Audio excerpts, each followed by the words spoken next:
Well, good morning, everybody.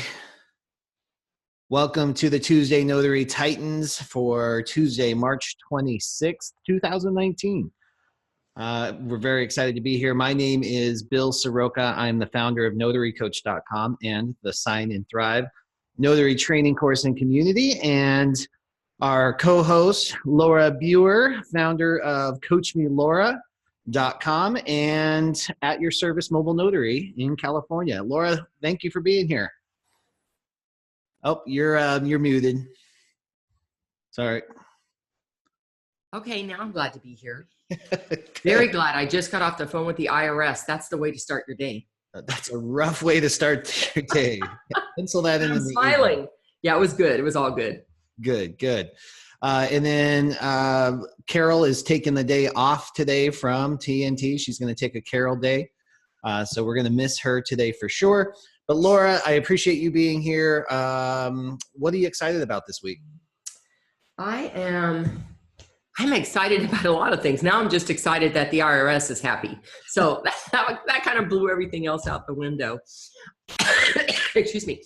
But I'm happy that the little class that I had done last weekend went so well, and people were really excited about the information I had to share about last wills and testaments. And I'm really, really excited that utilizing this format works so well and getting the word out to help notaries, be more confident about their skills when they're with clients, especially these important documents. Yeah, exactly. That was such a great skill builder session. And then talking about the Living Trust course that's coming up was ridiculously popular. I'm so excited about that too on April 7th. And I'll send out details about that too. But you excited about that? I'm very excited about that. I can't wait. Awesome.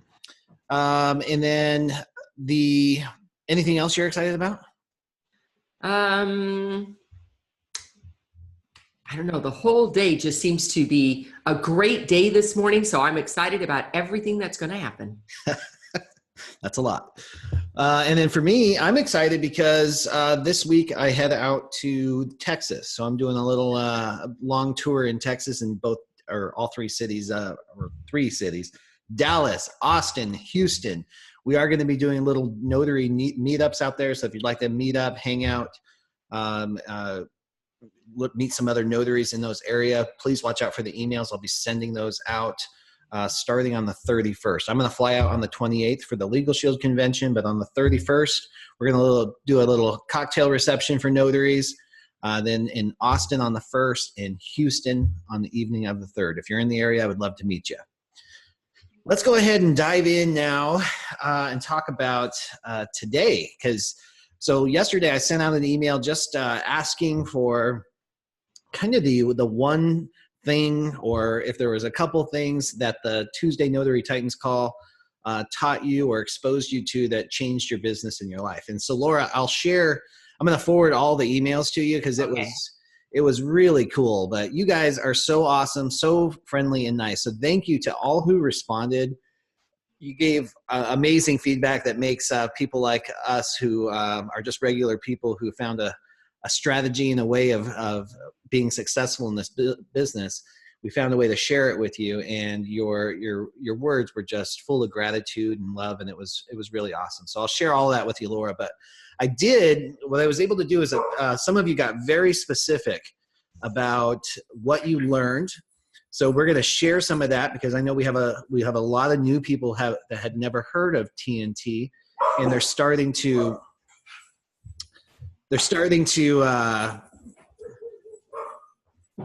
learn about us and join the call. So they haven't had a chance to read all or catch up on all the previous episodes. So we're going to kind of summarize all of that right here on that. Sorry, guys, I got a little bit of a background noise for just a minute, but we're going to get started on that. But first, before we do that, got lots of great questions as well.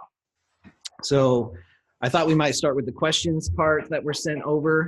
Is there anybody live on the call that has a question before we get started on the summary stuff? Hey, Bill. Hey, Marianne. Hello again. Hello again to you, sir. I have a quick one. I have a signing company that is like 5-star. Their packages are amazing. Their support is amazing. I've been ecstatic. They pay well, all that good stuff. I did a reverse mortgage closing for them that they voluntarily increased my fee due to the size of the pages. But when the payment came in, it was at the lower amount, even though I faxed them the invoice that was the higher amount. Would you try to go about collecting that extra money, or would you let it go? Laura, what do you think? Bill, why are you sending that to me? I'm curious what you would do. You know, I think that if they voluntarily approved a higher amount, and I have let them know by indicating, oh, there must be an oversight. There was an agreement that it was at this amount. Please let me know if there's something I should know. Perhaps the person who volunteered it didn't communicate it, or it had to be approved through some special process, and that didn't happen. In the end, I can't imagine it was that much more. I wouldn't keep chasing it. If they're a great customer and they give me good packages and I'm really happy with the work that they're giving me, I would probably let that slide once after I made that first attempt to see if I needed to do something else that would get that extra amount of money to me. I would not let it slide a second time, because now they drop from a 5-star. When that, it tells me there's something going on in the background that isn't working right. And of course, I try to have everything working right on my end, and I want to work with companies who do the same. Okay, that's great. I think it was an oversight and whatever, and they're phenomenal. So I'll make one attempt to say, hey, and it $15. It wasn't a lot of money. It just, but I'll take your advice on that. Thank you. The one thing that I love about 5-star companies, the reason that they get 5-star ratings is that they have integrity, meaning that they do what they say they do, they follow up, they do the right thing. So I think you're probably right. It's probably just an oversight, and that will probably be made correct. Yeah. Awesome. Who else? Any question? Ooh, quiet group today. That's okay. Luckily, people have sent in some great questions. So we're going to jump in there. I want to make sure we try to get to all of this, because a lot of the feedback and a lot of the lessons and the application, what people took from TNT, what they may have heard, and the research or the connections they made and what they did with it is really powerful. And I think you guys will really get a lot out of other people's experience. In fact, it's kind of sparked me to really find some other people to interview and actually dive a little deeper into this. So this has been really great. All right, so let's, I'm going to share the screen here. We'll go to the presentation. Let me put this on the slideshow here. All right, so first one. Laura, I thought this was a rollover from last week. How do I get qualified as an electronic notary, and how do I get an electronic stamp or seal? I thought this was right up your alley based on that previous presentation. Yeah, so for California is what I'm going to speak to in particular. One is an electronic seal has the same requirements as a traditional seal. So that means you need a certificate of authorization, write to the Secretary of State and ask for that. That's the first thing you need to have in your hand. The next thing is you need to connect with a vendor. And there are several out there. DocVerify is one, Notary Cam is one, and there's several others that will connect you with their platform and the electronic seal. And they need that certificate of authorization in order to provide that graphic image of your seal. There's things going on behind that, security things going on behind that, that connect you to that seal, called a digital certificate. And so I don't have to worry about that very much. That's on the back end. The front end is I see the seal. Now, for me particularly, I happen to be using DocVerify, and I can upload a document then, and then affix my seal while I'm in their platform. And I pay a monthly access fee to have access to it. You can do an annual plan, but there's a cost up front. DocVerify was $100 to go through the application, get the digital certificate, and then they give you the seal. Then there was a monthly access fee minus $15 a month. You can do an annual plan that's cheaper. And then that gives you so many documents, and that's just for onesie, twosie kinds of documents. They have a different level for not different platform, but a different level for loan signing work, which I'm not doing electronically at this time. And it's a higher access fee. So that's how you get it, certificate of authorization. The same rules that apply to your traditional seal will apply to this electronic seal. So it's password protected. I can only access it right now from the laptop where not the laptop, the desktop where I have it. And I've done very little with it, only a couple documents, because most people either don't know it exists or they don't need that. They want the traditional. Mm-hmm. My recommendation is you're going to spend, a couple $100 when all's said and done, unless you have a reason to have an e-seal, which means you're being asked to, you have work to do with an e-seal. You're going to spend money, but you're probably not going to see anything against it for a while. Excellent advice. And then the other thing that I've had 2 questions come through on this is, can you just be an electronic notary and not a regular notary?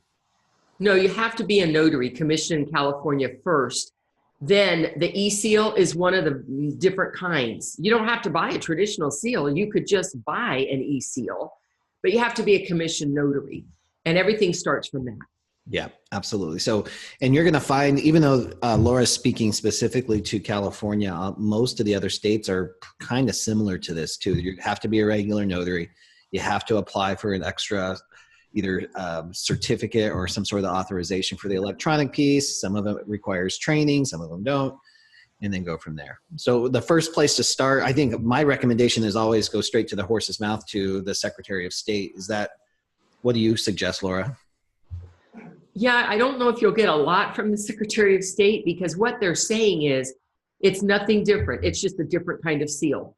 So there's no separate training, no separate testing, no separate anything. Just ask for certificate of authorization and deal with an approved vendor. You have to get an approved vendor, and they can send you a list. There's about a half a dozen of them. And then once you have it, the Secretary of State doesn't have anything to say about it after that. They're like, whatever the rules are for your traditional seal, apply them to the e-seal. Got it. Excellent. I was wondering if we could touch on certificates that get added to a document, like acknowledgments and jurats. I'm confused on when to use them. You want me to take that? Yep. All right. So most of the time, a document is presented to us, and after the signature line, we will find notarial wording or language for us to fill out.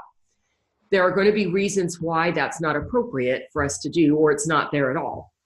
So common reasons why we would replace that language is that within your state, that language does not meet your state standard. And that might be anywhere from mandated language, like it is in California, or it just could be it's missing something, an element that's required in your state. If any of those things exist, or there's information already on it that is not appropriate for your state, then you would replace it with your own state's language. If there was no notary wording for you and they're asking for a notarization, 2 things. One is you need to get direction. What kind do you want? I can prove you signed it. You can swear it's true. Depending on how they answer, I'll know which certificate to give them. And then I would attach a certificate, and on their document, I would write, see attached certificate. And then on the certificate, if you're using one that has an optional section at the bottom, you can name the document it belongs to, so that you safeguard that certificate. And then attaching generally means stapling it to the document. So also another reason might be they didn't give you any space for your stamp, your seal of office. And if that's a problem, you're going to need to use, even though there was nothing wrong with the language, you would need to attach your own, because your seal, needs to be logically associated with your signature. So you can't have one on one page and one on the other. I hope that helps. Yeah, that was pretty clear. There we go. Okay, so I had a signing last week that the signing company representative called me after only 15 minutes in the appointment, and then every 15 minutes thereafter, to see if the borrowers were signing. Is it just me, or was this rude? It took longer than expected due to several interruptions. At least 5 times the signing company did this. Have you ever heard of such a thing, Laura? I have never been called more than once. I'm not saying I've never been called, but it might be one time in the time that they thought I would have been done to say, hey, are you done with that?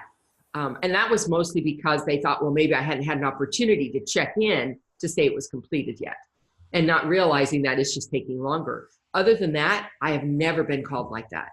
Yeah. And I would probably not continue to work for a company that did that to me. Talk about a control freak. I thought I was bad, but no, this is definitely over the top. And, you know, it's hard for me to even imagine a human being doing this. Yeah. So it makes me think that maybe there was some sort of technological malfunction where it just looked like nobody had checked in. So maybe 5 different people called just to try to get confirmation on it. That's the only thing I can think of on this. But this would be over the top. And I'm right there with Laura. I probably would not work with a company that micromanaged on that level. But I'd also give them a chance too, in case it was a technological problem. Usually, you might even ask, you know, in this particular assignment, you reached out to me many times during the course of the assignment. Is that your typical way of follow up with the assignment, or was there something special about this customer? Was there a reason that it wasn't apparent to me why you continue to reach out? Because I just want to understand, you know, what was happening. Yeah. And then I would probably say, is there a way I can communicate that makes you more confident that the Right. taking place? Can I give you a text message? Can I check Right. in? You know, something along those lines. Yeah. Very strange situation. Okay. So this was a scenario I thought we might run over because it was interesting. So, and this person actually asked for some feedback from the group on how they might have handled this. So I thought we might just run through this scenario real quick. For a refinance package, a son has a power of attorney for both parents, joint borrowers on the transaction. The closing was held at 8 p.m. in the evening, so there's no one to call at the lender or the signing company. There was a balance due at closing for over $100,000 with wire instructions inside. Now, the son was totally unprepared to come to the closing table. He had no ID information for either parent. He had no information on how the $100,000 was being taken care of. His ID was different than the power of attorney. His last name was the same, but his first name was different. That's kind of odd. Yeah. So he asked for 2 reliable witnesses to state that he was who the power of attorney provided for. Right. So the signature sample and the AKA statement was worthless. The identity affidavit was worthless as there were no other identity documents that were required to be signed by the notary. The wire instructions had to be annotated, that there's an assumption that the borrower had discussed this with the lender and made arrangements. And signing the 4506T, the W-9, and the Form 1003, all were signed just as the POA instructed. Bottom line, I will tell you what I did, but what does the group think? So what's unusual about this situation? What the most unusual thing about this situation, do you think? Well, I'm sorry, I'm a very visual person, so I have to see the words as you're hearing them. I think that it's not unusual to see name variation. People fill out these POAs. They'll put in the name they go by versus what their given name is. That's on their ID. So that's not an unusual situation. And of course, this notary did some due diligence to verify that it was one and the same person. So I don't see that that was too much of an issue there. $100,000 is a big amount of money. It has the wiring instructions in the package. So all the son had to do was accept the wiring instructions. And if he was going to do something different, he needed to tell his title company, because that was obviously the arrangement. And there wasn't anything for the notary to collect from them. It was just giving them the wiring instructions. So I'm not quite sure what's there. Not having ID information for the parent. Of course, he's not notarizing for the parents. He's actually notarizing for the person in front of him, which is that attorney in fact person. That's who he needed ID from.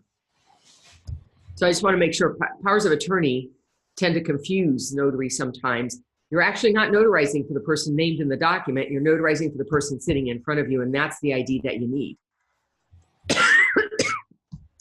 These other documents, it's saying they were worthless, but remember, those documents are for title, and they're not for me. So they could have been, I'm trying to think which versions they may have been. There's more than one version of these documents. Yeah. They could have been signed as an attorney, in fact, for the person. That shouldn't have been an issue there. I'm really trying to see, they were signed just as the POA. So I'm trying to think what you would have not been able to have dealt with. Not that these are outside of what you normally would expect, but all of them, I think, could have been handled. Yes, absolutely. So the way I would have handled it, number one, it depends on the difference in the name variation. Could be huge. If it's a difference between William and Bill, or right, Joe and Joseph, that's not that big of a deal. But right. If it was, if you've got an ID that says Joseph Smith and the POA is Donald Smith, that's two different people. So right. You can't proceed. So I think that I would need some clarity on that. But other than that, and what's not really clear here is the consistency of the signature. On the power of attorney, the lenders are super specific, guys. You hear me talk about that all the time. There's a little paragraph that you're going to sign. Joseph Smith by Don Smith as attorney, in fact. And that has to be signed that way on every single document across the board, whether they've typed it out or not. That's the way it gets signed. There's no variation. So consistency in that signature across the board is the kind of the key takeaway for me on this. That's how I would have done it if I could have got past the ID name variation. Right. Yeah, to me, that would have been the only thing if the name variation could not be substantiated. Yep, exactly. So I think that's good. What's that? I said after that, everything else was just working through it. Exactly. One thing at a time sometimes. Yeah. So I would be really curious. I don't know if he's on the call right now, but if you are, I don't want to name your name until you're ready. But if you want to jump in and tell us how you handled it, that'd be great. Other than that, we will move on now. Now we're going to talk a little bit about the feedback that everybody got. I just want to see if there's any quick questions, Laura, so bear with me one second. I just want to see if there was something on here. On the signature name affidavit, the POA person signs the POA signature on those documents. Joanne, the question is about the signature name affidavit or the POA. The power of attorney, the attorney, in fact, signs that same signature on every single document because they're signing in lieu of that person being there. So they're signing as them. So but they have to follow that same verbiage there. Let's see. Kathy just wants some clarification on the electronic seal. She thought it wasn't approved in California yet. So I think that's a good distinction between electronic and remote. Do you want to touch on that? Sure. So just remind people, electronic seal means that everything that applies to traditional notarization applies to electronic notarization. Personal appearance is the big difference. So in electronic notarization, my signer is in front of me. I'm handling his ID.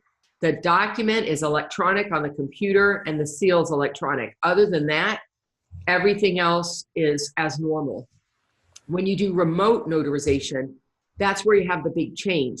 Identification is done through the laptop and personal appearance is done through two-way audio-visual communication. And that there's a bill in California that has not been passed and we cannot do remote notarization. We may do electronic notarization where I have the signer in front of me. Beautiful. Perfect. All right. Let's move on now and just kind of summarize some of the key takeaways and how people are implementing some of the things that they learned here. All right. Let's get on here. Okay. This was good too with Carrie Rivera. She says from this platform on TNT, she learned about good music.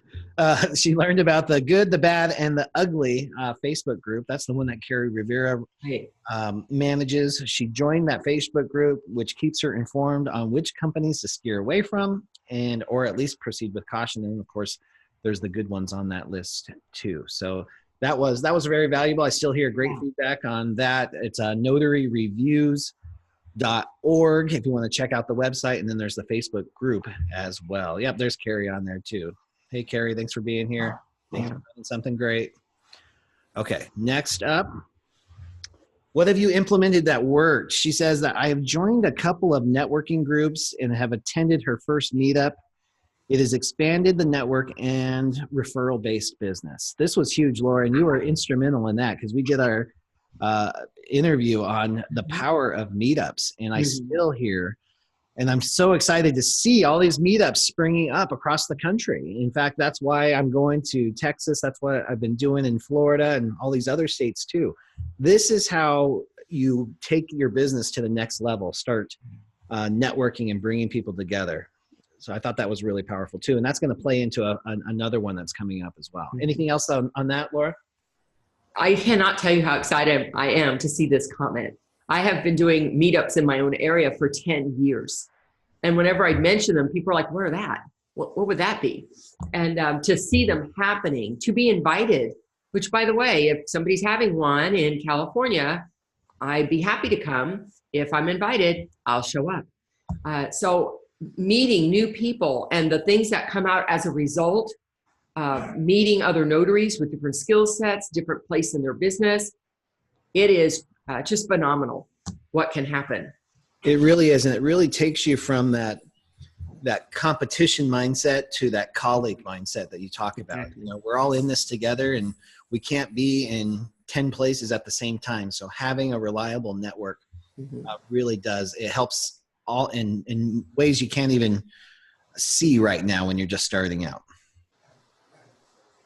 You know, before you go to the next one, I just want to add that is probably one of the most visible results you will see of networking, but there are other networking collaborative opportunities that may be behind the scenes. Somebody may have a skill set in Zoom, in PowerPoint, in graphic arts, in something else that may be helpful to you, and you may have a skill that is helpful to somebody else. And by sharing those skills, that's how we all grow and we all get better. That's so true.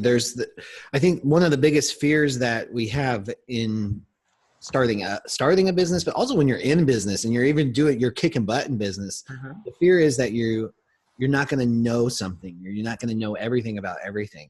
So we put this completely unreasonable pressure on ourselves to know everything. There's no possible way. And it's not a real expectation. There are other people who can support you. They have the skill sets that you need. You have skill sets that they need. You can barter, you can trade, you can support, you can give, you can take and borrow whatever it is that you need to do. This is how you make that stuff happen. That's how relationships like what you and Laura, or me and you, Laura, and Carol have too. You know, it's collaboration and just reaching out and supporting each other when you can. How can I support you in your business? And that is, when you do it, no matter what level you're on, that changes the dynamic of conversations and relationships. Absolutely. So who have you met? So this person, the person who he met really stood out, Lydia Rout. Lydia is one of those notaries in Southern California who has, I've been to 2 of her notary meetups down there. So she's really gaining steam on that and demonstrates what we're talking about here, shares information, brings people together. So that's really powerful too. If you've met somebody on the show that's really stood out for you too, whether locally or just met them online and made an impact, post it in the chat window too, so we can see that too. I'd love to see other people who have impacted you as far as our guests go. And we got a great question down there. How to initiate a meetup. Yeah, Joanne's making a comment there too, but also guys, we have on my YouTube page, which is just Notary Coach, youtube.com/Notary Coach. We have the interview with Laura where she talks about things to be thinking about to start your notary meetup. You can also go to meetup.com and set up an account, and people, build it and they will come kind of thing. Yeah. You post it, create it, and people who are seeking that kind of environment will find you.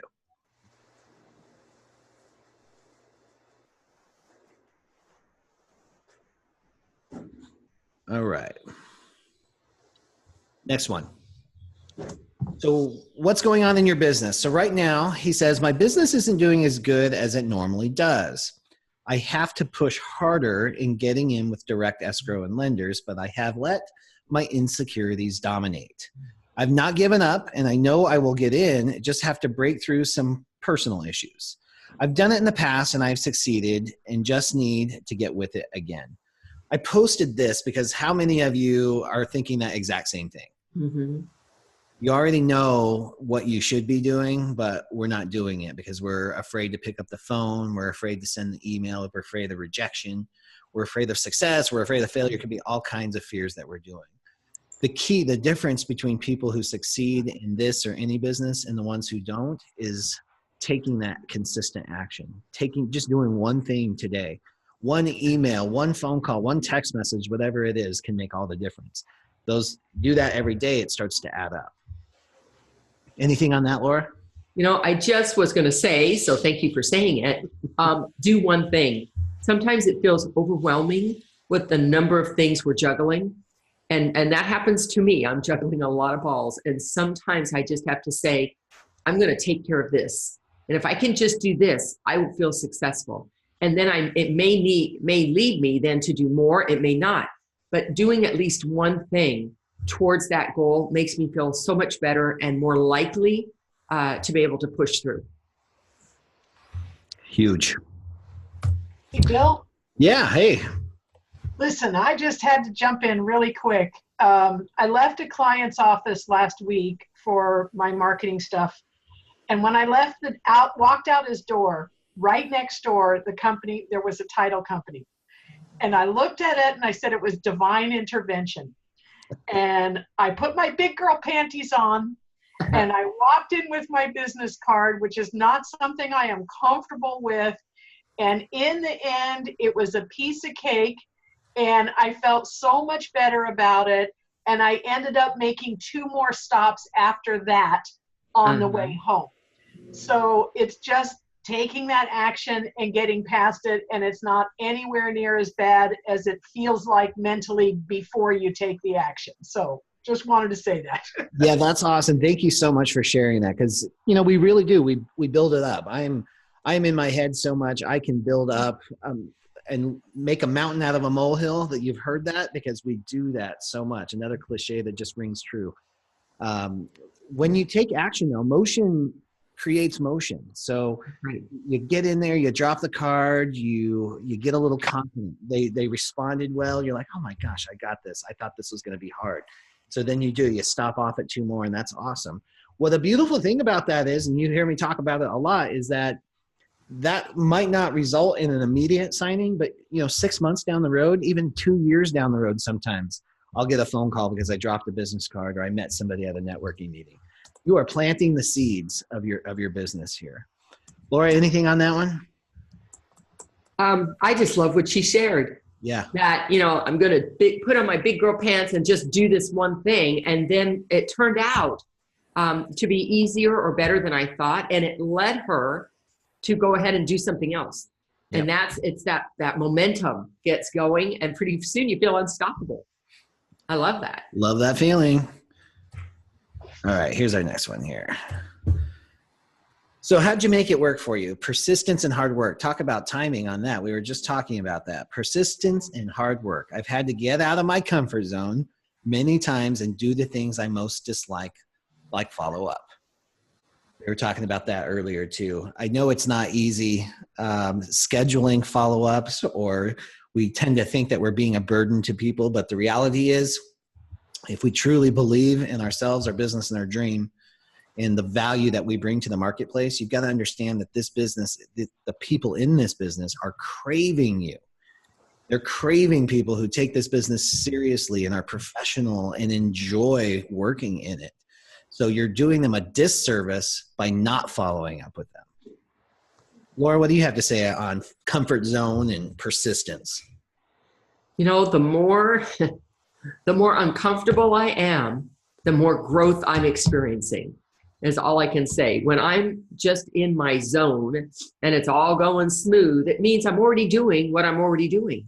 I need to have a little bit of stepping outside of that box, because that's what moves me forward. That's what leads to more opportunities.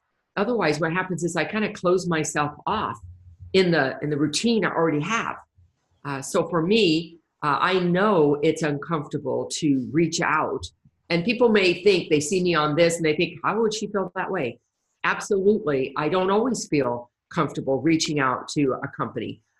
But I tell myself, you know what, you have the skills, you know what it takes, and you can do this. And when I feel uncomfortable and I step out and then I get it done, I feel fantastic.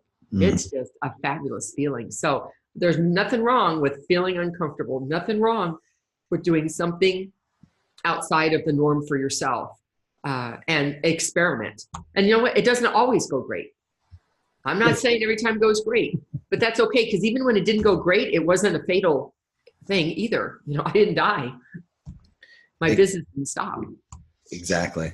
Yeah, you got to keep things in perspective. And, you know, you said something really interesting there. It's like when everything's going super smooth, it's easy because you're doing what you're doing. And what happens when you have no resistance?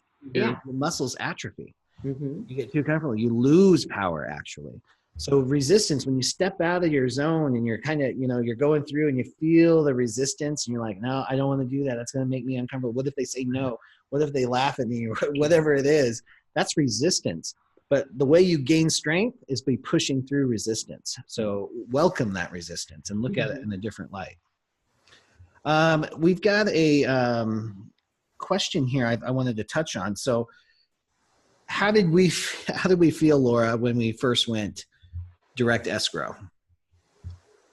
Like when you remember how you felt when you first made your first? Man, that's so far back now. We're probably talking before 2008. And of course, you know what? It was a different time. And, you know, I feel like I'm saying back in the day when we walked 5 miles to school back and forth, right? Uphill. But back in 2004, when I started, all I had to be was upright and breathing. If I could fog a mirror, they were all over me. I had direct title companies chasing me down for work. So it was a different time, and real estate was in a different market. And there were not a lot of people like me out there at the time. And so there was more work than there were people to do the work. And so I didn't have to do a lot of me going to them. They were coming to me. And once they came to me, then they stayed with me. So my beginning was just really a different experience probably than for most. Now, after 2008, then I had to start from ground zero. And then I had to start reaching out because a lot of those companies went out of business. And I did have to reach out and say, hey, I'm here. Here's what my certifications are. Here's what I can do for you. Here's what makes me stand out from other notaries you may be using right now. And it did make me have to think through what my pitch was going to be and what skills I had to bring to the table. So I had to start all over again in about 2009 when the market started to have one. So, you know, I went from lots of signings to zero. And that's what I really started moving over into at first, general work. That's what led me that direction. But then as the market started to come back, then I moved back into it. And it was just, again, trying to remind myself, how did I do this before? Oh, I didn't have to ask before. Now I do. Right. And so taking that action, I love how you say feeling and accepting that resistance really was what it was about. And for me, you know, I'm a huge introvert. So making these cold calls, whether it was in person or on the telephone or even via email, was a huge deal for me. But when I first started, I thought I had just discovered this new industry that nobody knew. I mean, I didn't know there was a National Notary Association. I didn't know there were I didn't know there were signing companies. I just had a friend, an escrow officer, who said, "Hey, you're broke. You need money. Let me pay you to do this. Just to go become a notary." So she had like, she was not a high performer at all. So she gave me like 3 deals a month. But I was like, she's paying me $150 to do this.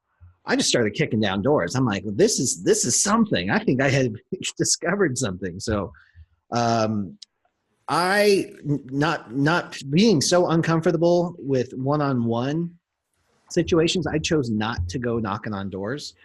I chose not to do phone calls because I would hear just from my friend who was an escrow officer, and as I was starting to get clients, I could hear how frustrated they would get at sales calls. So I didn't want to be that guy. So that's why I started doing the research on the front end, finding out a little more about them. I've always liked to blaze my own path. So I didn't want to just follow somebody else and send bulk emails. That was not of interest to me. I wanted to connect on a different level. And I knew I had some personality. I did stuff, I played softball, I hiked, I'm a personal development junkie. So I looked for those people who I could relate to, and then I would reach out to them on that different level. But it was still, and it still continues to be, extremely uncomfortable for me to reach out to people I've never talked to before. It doesn't go away, but you see the value in it. And the real big thing for me was having a compelling why. Like, I'm really clear about where I'm going and why I want to do this. Why do I want to grow my business? Why do I want to be here with you guys? I know what I want to do. So, and I know from reverse engineering it, I know it's going to take. It's going to take some uncomfortable conversations. It's going to require phone calls and emails and just pumping out that content. And that's what you just have to do if you want to hit the dream. Next up, so all of the topics have been so valuable. And that's where the magic happens, as Bill says. When you come from a place of being of value and helping people, the work and opportunities come. I always have that in my head every day to keep myself and the momentum going. All the amazing opportunities I have had in a short period of time have come from me providing value first and expecting nothing in return. It really does come back around. This one really hit me because I think collectively, you, Carol, me, this is really the message that we deliver, right? Being a notary and stamping paper, signing documents, that happens to be the vehicle of really doing some good in the world and having this kind of attitude about it and giving back. So this really resonated for me, and I really appreciate those. Actually, it was kind of a common theme coming through, that's really being picked up on, and that's how you can find joy in this business. Anything to add there, Laura? I just love what I'm reading. I want to say that this idea of, providing the value first and expecting nothing in return is important. There are many things I have done and put out there and given just because I wanted to help somebody. And it does come back around, and it may or may not come back around from the person I helped, number one. And number two, sometimes it is years and I forget about it. And then here it comes back around and I'm thinking, wow, why did this come my way? And then they'll share with me, do you remember? Whatever it was, you helped me. And this was my opportunity to help you back. So it's kind of the law of the world. When you give out, it will come back. And it'll come back in many different ways. And usually it comes back bigger than whatever you started with. So this one slide here just encapsulates, the whole message that I feel we bring. Yes, absolutely. I totally agree. And if you wanted to get practical with it, like how you apply this in your business, guys, always have the big picture in mind. Sometimes we fall into the trap of being super transactional. The first thing we ask about, what are you paying me? If you ask some more questions and you look at something from a higher, like a 30,000 foot view instead of this down in it view, you might see that even though this is a really quick, cheap transaction, that it might be with a company or escrow officer or something that would end up bigger, or the client themselves. Sometimes, and I've shared this story a lot with you, but I did a super cheap refinance for $75, and it happened to be the refinance for the manager of a huge title company that resulted in a $100,000 a year client just from that $75 and showing up. Of course, you got to show up and shine a little bit too, but that's how powerful these things can be. So you got to be always looking for that level of service and opportunity. Right. So before the TNT program, I used to use notary directories as my primary source of business. Now I've changed and I have a website and my online presence has increased. I'm spending more time doing general notary work for law offices. I thought this was huge too because we talked so much about this. Right. I'm so glad to see people are looking for those opportunities, either to fill the gaps or to build another strong funnel of revenue coming in next to NSA work, because it doesn't have to be one or the other. They both coincide beautifully together. And developing skill, leveraging the skill sets you already have as a signing agent to develop other specialties like working for law offices. There is a lot of opportunity there, more than what people would imagine. And I'm so glad to see that that's what you're doing. Yeah, me too. And, you know, I think the days of set it and forget it mentality for a lot of notaries, you know, because it hasn't been cultivated as a business or taught really as a business for many, many years. So I'm starting to see a shift in that too, when you step in and it's not about just putting your name in a directory or signing up for SnapDocs and then just sitting back and waiting for the phone to ring. It's really about being a lot more proactive, taking control of your brand, you know, deciding what people see when they Google you as opposed to just whatever pops up. You know, all of this is real exciting for me. And then I had to put this in here too. There were so many great responses about the stories that Carol shares. So I wish Carol was here today to see all of these, but I'll be sure to pass that along to her. Your stories are going over very well, Carol. Everybody loves those, and there's a lot of key takeaways as well. So this ties right into our previous conversation. General notary work definitely encouraged me to market general notary work. Originally, I was only interested in loan signings until I watched April of the Denton Notary to Go. Hey, April. And then Laura explained how she has been able to survive and thrive through the real estate market crash, working general notary work for legal documents. This is exciting to me because if there was like a top 10 key takeaways that I try to translate to people is general notary work, if it makes sense in your state, and most of them it does, can be extremely lucrative when you do it right. Mm-hmm. Laura, I know this is your thing. Anything you want to add to that? I guess I just want to add to this that when we open our eyes to what all the possibilities are that we can do, because general notary work is another form of notary work, but you may have other skills that you can apply in the notary world that may not be notarizing documents.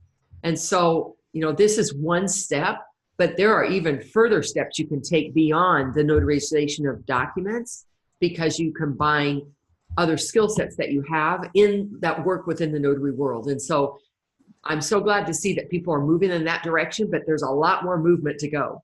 Yeah, definitely. One of the reasons I love this business so much is that there is so much to do and so much, you know, I'm a multi-potential. I like new things. I like to discover and explore. And this business lets me do it without totally stretching my energy to some other realm. Right. All right, let's see what else we got here. Okay, so I really wanted to share this story because this ties into the meetup and everything. So I'll read it to you guys so those who are listening can hear it too. But I thought this was really powerful. Networking with other notaries. The TNT mentors repeatedly encouraged networking with other mentors. Secretly, I didn't agree or even see the value in it. I honestly saw other notaries as direct competition. I was territorial like a mean old German shepherd. After watching April of Denton Notary to Go explain why and how to use social media to attract and advertise general notary work, I set up a website through Google. Google showed me a local competitor and her page was beautiful, bright, and colorful. Me, growling like a mad dog when she saw that. It was full of information and services, including wedding officiant. Her page put my little old funky page to shame. As a consumer, I would have chosen her page over mine. One day I got a call for a wedding officiant and I referred them to her. Then I called her myself and asked if she wanted to meet over lunch. Eventually, as I was working my butt off because I signed up for more signing companies, I was getting delayed because of late documents. wanting to accommodate a good customer and or mistakenly double booked myself, etc. I wished I had someone I could hand signings off to. I now have a small tribe of fellow notaries with varying available hours and geographic boundaries. And by funneling leads to them, it allows me to please everybody all of the time. I couldn't do that by myself. And that notary website that Google identified as my direct competition, well, she's now one of my NFFs, a notary friend forever. Oh, God. We're like superpowers activate. And by working together, we're each building faster than if we were working alone, and no one is missing out. We maintain our own identities, but we work as a team, which includes encouraging and supporting each other to push past our boundaries. That is huge. Wow. First of all, you know what? Thanks for being so honest about how you felt about what we were presenting in the first place, because I've done that. I've attended a seminar or I've listened to somebody and I think, what the hell do they know? Those people are just going to take my work. And then to be able to come around and see the value and experience the value, and then share with us what you've done differently, I am just blown away. Just blown away. This is exactly how I started, with 2 or 3 people, and then it has grown. My collaborative runs about 25. And then, of course, I reach out to people everywhere. And I got to tell you, I have more work than I can handle. As a result, more work. And I have to give away work because I just can't do it all. And I'm just so excited. I'd like to frame that. I know. I'll send you the original emails too. This was really good. And talk about stepping out of your comfort zone. I mean, she didn't believe it would even help her at all. Exactly. But she went on a leap of faith, and it worked out really, really well. I love that. Now she's a complete resource in her community. Anything that anybody's going to need, she's going to know where to send them. Love it. Another huge one. Don't rely on SnapDocs. I imagine that SnapDocs would be shooting orders out like popping popcorn. Wrong. I didn't think I would need to sign up for the 100 other signing services until one December episode of The Breakfast Club, probably the same one with Laura, encouraged notaries to diversify and add general notary work. I spent New Year's weekend signing up for services because I didn't have the confidence to approach the local title companies yet, but I managed to develop a relationship with approximately 7 of those 90 services that I've signed up with, and that keeps me pretty busy. There you go. They have also built my confidence, and they provided me with experience that I felt needed to go direct to escrow. So new notaries need to get direction. New notaries need direction to get their phones ringing. There you go. I love that. I love that. SnapDocs is what I call table stakes in the business. You really if you're going to be working with signing companies, you need to have them as part of your arsenal. But don't stop there. Don't set it and forget it. Don't just sit back and wait for the phone to ring. You still got to hustle. You got to hustle within SnapDocs, and then you got to hustle with the other signing companies as well. Yeah, and I just want to say that not all signing services are the same. There are very good ones out there, and they pay well, and they treat you well. And I work for signing services as well as direct. I have a combination, but the signing services I work for are the ones that treat me like a direct. They give me the assignment, they let me do my job, they pay me what I'm worth, and they let me show them that I'm going to take care of their customer. And when they do that, that's the relationship I go after. So all of your customers don't have to be the direct. There are good signing services out there. You just have to fire the ones that aren't. Yep, and you'll get there. If you're brand new, you don't know who you're supposed to fire or not. I would love to do a little session just on how to fire a client, Laura. Yeah, I have a spreadsheet for that. I did. I made a list. I had like 50 signing services, and I said, you know what? I'm chasing money. I've got issues with these companies. I'm tired of it. And so I identified on a spreadsheet each one of them, and then what were the attributes I was expecting, and anybody who had 3 checks, they were out. I love it. For me, I didn't work with a lot of signing companies. Mine was just mostly escrow direct because that's just what I thought there was. So it's difficult to fire an escrow officer. Especially when you're in your head, you're like, this is what everybody else wants. Why am I firing an escrow officer? But my general rule of thumb is if my stomach gets in a knot every time I see you call, then life's too short and you're done. So I've had to do that several times throughout my career. If you are so, you create so much anxiety or stress in my life because you're angry or you're yellers are out like that. If you're a yeller, you're out. But a lot of people are unorganized. You'll see, I love OCD escrow officers. They're meticulous. Everything's in the right logical order. I love working with them. Mm-hmm. Ones that just don't seem to care and their files are out of order, and then they yell at you because their file's out of order, but there's no order to it. Those are the ones that don't last long with me. Yeah, absolutely. I don't have enough time to spend it on people that create havoc in my life. Right. I already have some of those on the inside. I don't even pay, or they don't pay me. Yeah. So I don't need extras. You can't pay me enough to, create havoc in my life. Forget about it. They need to go out. And I want to spend my time, because that's all I have that's equal to everybody else, with the right people doing the things that I enjoy. And so, I don't have time to spend with those people. I will tell you too, there's a magic to the way this world works that I can't understand, and I can't explain it with science. But those times when I struggled and I did end up firing a client or letting them go, there's a lot of fear that comes with that. It's like, am I going to have enough signings? Because you're losing revenue a lot of times too. But as soon as you make that decision and you clear your plate of that energy or that schedule or whatever it is, like something good is waiting just to slip in. And all of a sudden I get a phone call from this client that I've been trying to work, or I dropped a card out, and that income is replaced and then right. with somebody that I enjoy working with. So a lot of times those, if you're getting that knot in your stomach, or if you're so upset every time you do a signing because you just feel like you're being taken advantage of, right. If you just stop, if you clear that, a lot of times it'll make the way for what you do want. All right.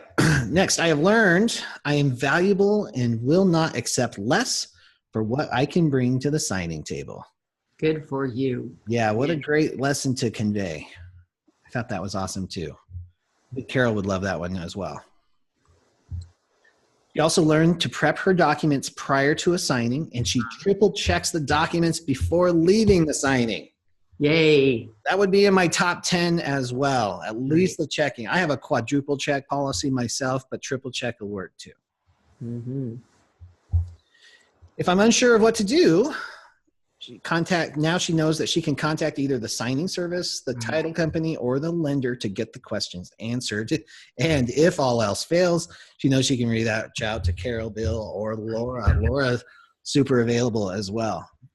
That's huge, guys, because I know when you're first starting out, there's some timidity over calling title officers or lenders, but just know that they actually prefer you call and get the clarification than have a mistake on the signing. Laura, anything you want to add on that one? Yeah, I do not hesitate to call. I don't think it makes me look bad to not understand or see something. What makes me look bad is when I handle it incorrectly, and I could have had an opportunity to have understood it and done it correctly and kept the signing on track. That's what they want. Exactly. So now she signs up with signing companies who have a great reputation, and she goes the extra mile to have a working relationship with them. So that's what she took away from T&T as well. Perfect. That it's okay to build a relationship with the signing companies. I encourage you all to recognize there's a human being behind the technology. There is somebody there who cares about the situation, cares about you. They have their own hopes, dreams, fears, frustrations. If you can find a way to connect with them, that's how you're going to be a success at this. The one thing that I have embraced is my business, and I choose how many signings I want to do. I don't want to do 8 signings a day. Heck, I don't want to do 8 signings a week. And you know what? I don't have to. I just want to make enough to eventually stop the 1 to 8 hour shift per week that she has so she can live comfortably and spoil her grandkids. That's one of the beautiful things about this business, guys. Flexible schedule, unlimited income if you want it, and it's a totally legitimate business that you can be proud of. Love that. Thank you for sharing that. Okay, so here's something that he's implemented. I've implemented the building relationships by attending at least 2 open houses in my area every week and sending those real estate agents information weekly. So she's getting out to these open houses, networking, adding their names to the contact list, then bringing value to the relationship by sending out articles on a regular basis. And I can vouch for her. She sends me a lot of those too, just on what's going on in lending and all that good stuff too. That is how you build these relationships. That's thinking outside the box. A little bit of effort that might go a long way. Yeah. And then finally, TNT keeps me motivated to go further in my business. Every call, I pick up something new to incorporate into my workflow. I've been able to pick up work with companies that have been mentioned by someone on the call. The calls give me an advantage over the competition or your colleagues. So I love what you said here, because there's so much value in being live on the call here, because you can see all the chat that's going on right now. You can see people chime in. They drop the name of a company that they're working with, and that gives you a lead to pick up. This is like a huge notary meetup online right now. So there's value in just being here live. So I really appreciate you guys. I'll go ahead and stop sharing the screen. We're right up on the hour now. Laura, do you want to say anything to close out? You know, I'm so glad that we took this call today to look back and see what's happening, what's being absorbed, what people are finding of value, so that we continue to bring value to the call every time. And so appreciate the feedback. I'm so really kind of overwhelmed that people are making leaps and bounds because of the time they invested with us. You know, that hour a week to do one new thing. And so I'm grateful to be a part of this community. That's how I feel about this call. This is a community of people who all care about each other and the same thing and are willing to share. We don't see each other as a competition. And today's call just proved it. So thank you so much. Yeah, I agree completely, guys. Number one, thank you for replying to my emails.